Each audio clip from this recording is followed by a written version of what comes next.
Assalamualaikum warahmatullahi wabarakatuh. Innal hamdalillah ala sawabiqi ni'amihi kafah wa nusalli wa nusallimu ala Muhammadir Rasulillah wa ala alihi wa sahbihi wa mawala. Yang terhormat Bapak Presiden Republik Indonesia, Bapak Insinyur Haji Joko Widodo. Yang kami hormati Presiden Republik Indonesia kelima, Ibu Megawati Soekarno Putri,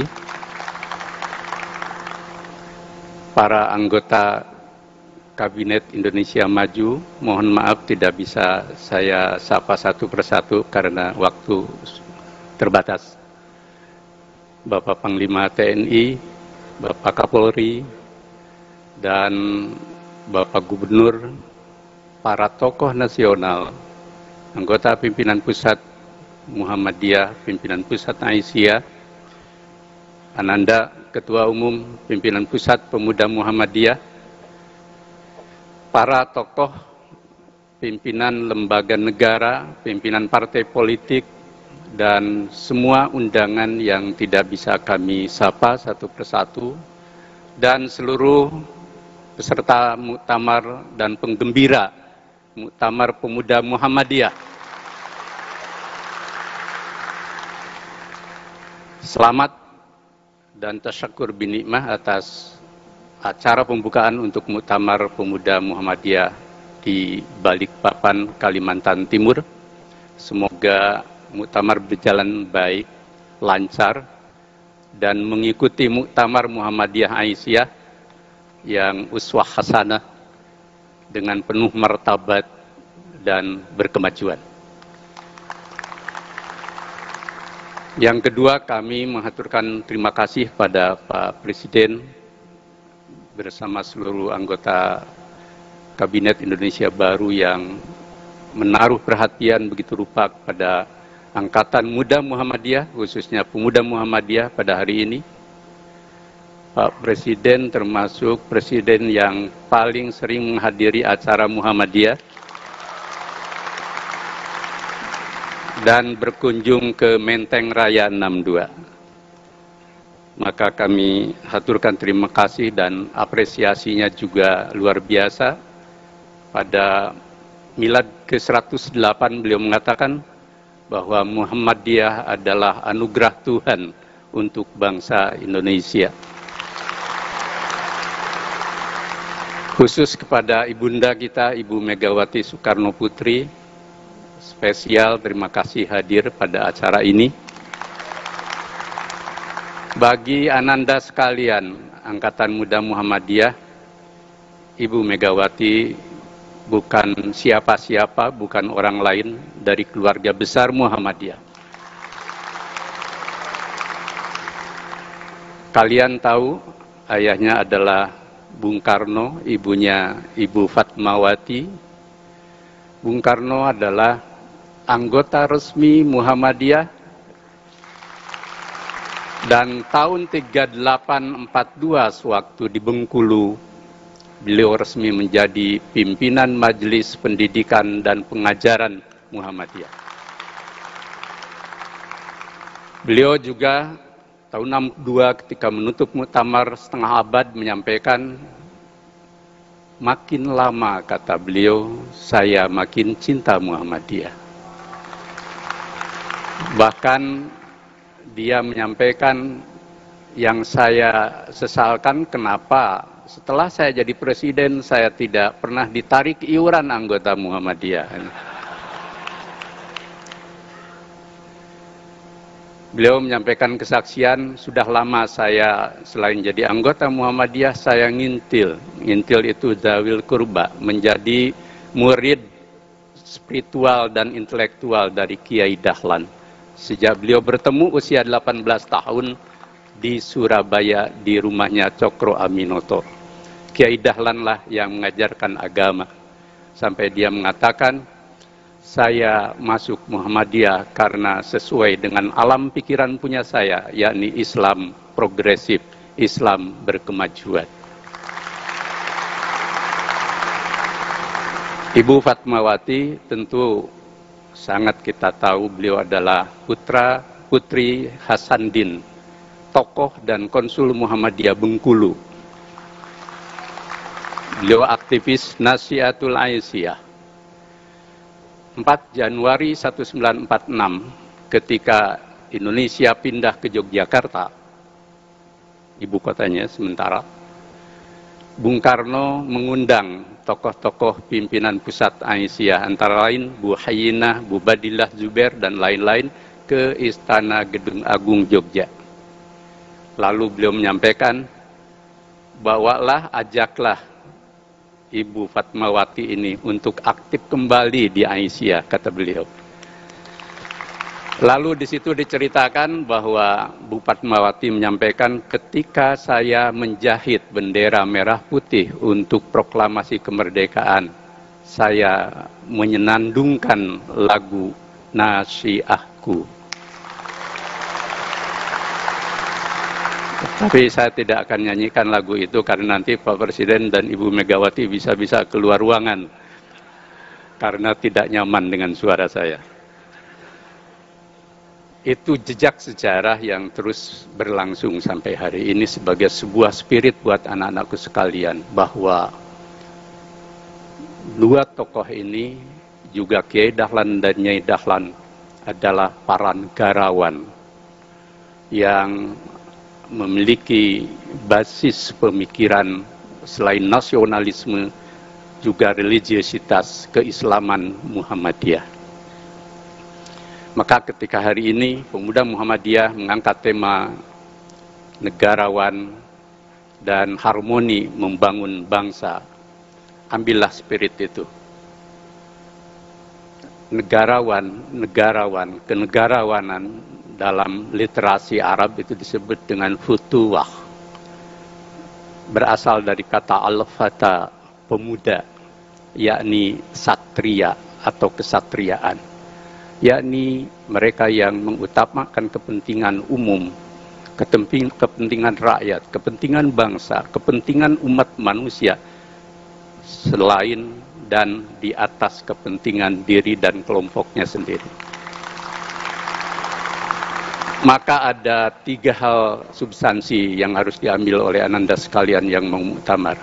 Jika ingin menjadi negarawan berbasis pada al-fata, satu religiositas yang melahirkan kesalehan, etika, dan kebaikan hidup, termasuk jiwa jujur dan menjaga marwah.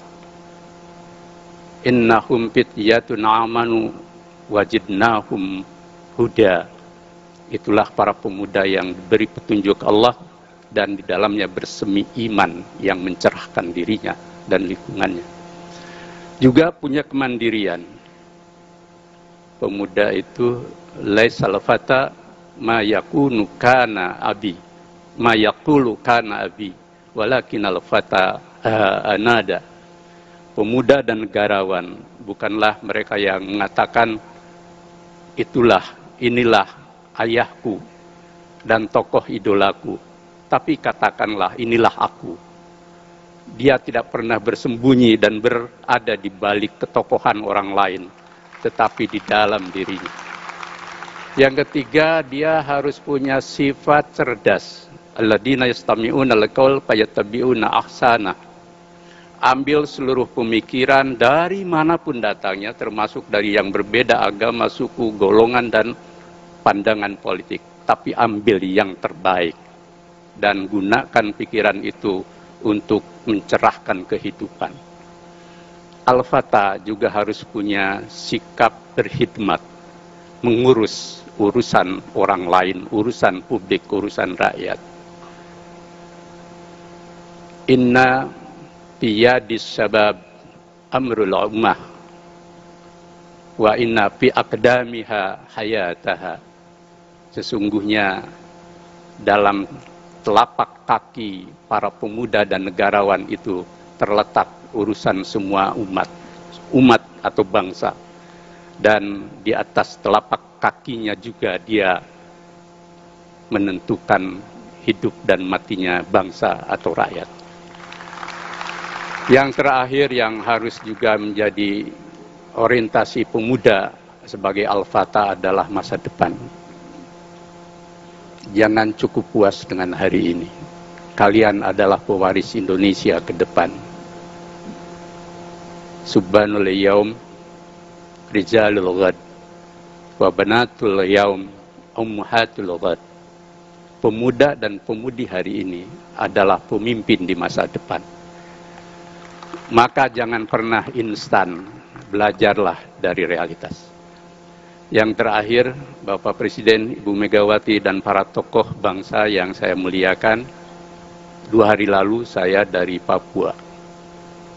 Kami punya TK Aba, sekolah dasar menengah, klinik, tapi baru di Manokwari. Tapi alhamdulillah kami sudah punya 4 perguruan tinggi.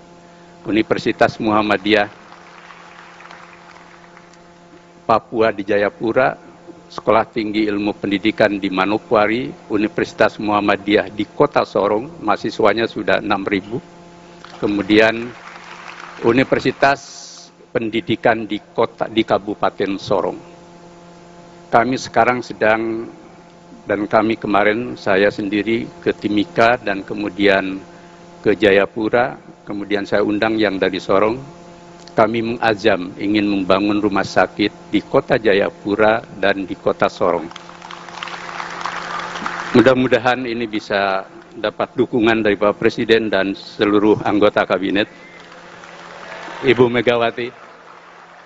Tapi percaya, Muhammadiyah selalu bermodal awal. Muhammadiyah selalu bermodal awal. Dan apa yang jadi akan kami kembalikan untuk rakyat Papua. Rakyat milik kita bersama dan bumi milik kita bersama. Kami ke NTT juga Pak Presiden, kita sudah punya 3 perguruan tinggi. Universitas Muhammadiyah Kupang yang sekarang mahasiswanya 7.000. Baik di Papua maupun di Kupang, 80% saudara-saudara kita dari Katolik dan Kristen, dan mereka diajarkan juga agama Kristen dan Katolik. Juga ada di Maumere 1, Ikip, dan di Pulau Alor. Dan apa yang kami lakukan adalah 2 hal. Satu, kami mempraktekkan Bhinneka Tunggal Ika dalam realitas nyata, bukan dalam kata-kata.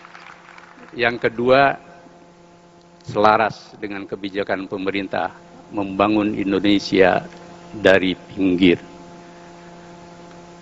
Inilah yang akan terus kami lakukan di bumi Papua dan NTT.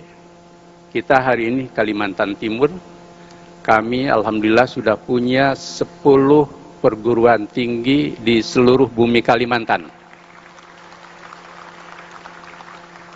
3 di Kalimantan Barat, 1 diantaranya punya Aisyah, Ibu Mega. Aisyah ini sekarang juga sudah punya 9 perguruan tinggi dan 3 universitas. Satu-satunya organisasi perempuan di muka bumi yang punya universitas.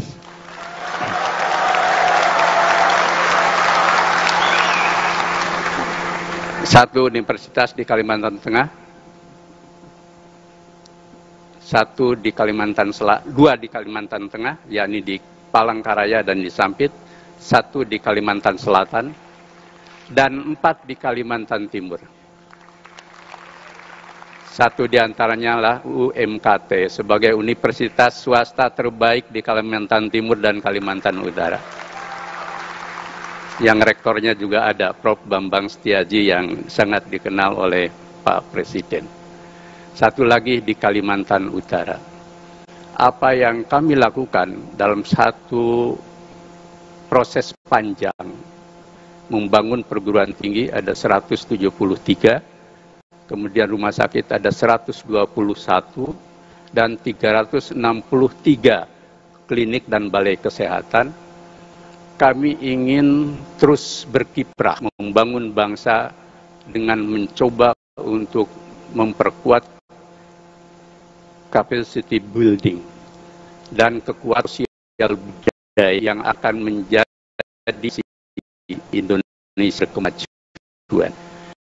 Kami ingin kekuatan baru Ya, setelah amal usaha kita besar, kami ingin masuk ke membangun kekuatan ekonomi umat.